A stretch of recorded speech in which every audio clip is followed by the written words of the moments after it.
Монгол Ардын намын удирдах зөвлөл хуралдаж улсын хурлын даргыг тодруулах юм. За гэхдээ Монгол Ардын намын удирдах зөвлөл хуралдаж дууссаны дараа бүлгийг хуралдуулахар болжээ. За тухайлбал улсын хурлын даргыг томилоогүйгээс үүдэн зарим хуулийн төслүүд хойшлогдоод байгаа юм.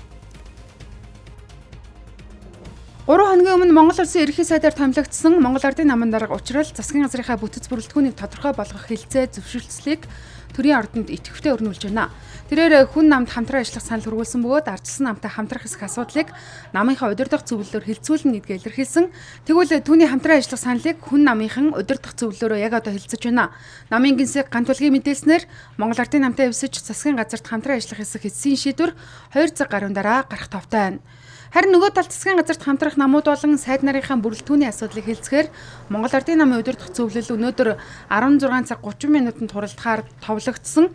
Үүний араас үргэлжлүүлэн улсын хурлах Монгол Ардын намын бүлэг хуралдах хуваартай байсан. Гэвч одоогоор эдгээр хурал эхлээгүй сэтгүүлчид шийдвэрийг хүлээж байгаа нөхцөл байдалтай байна.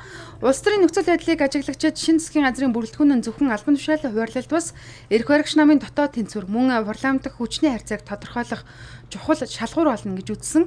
Хэрвээ Монгол Ардын нам дангаараа засгийн газраа бүрдүүлэхээр шийдвэл бодлогын залхамж чанар хадгалагдаж улс төрийн хариуцлага төвлөрөх эрсдэлтэй.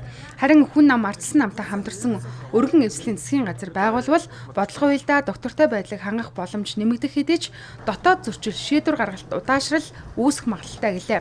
За иймээс өнөөдрийн хуралдаануудын шийдвэр нь зөвхөн сайд нарын нэрсийг тодруулах бус ойрын хугацаанд Монголын улс төрийн чиг хандлага засгийн газрын доктортой байдлыг тодорхойлох чухал дохио болохоор байна.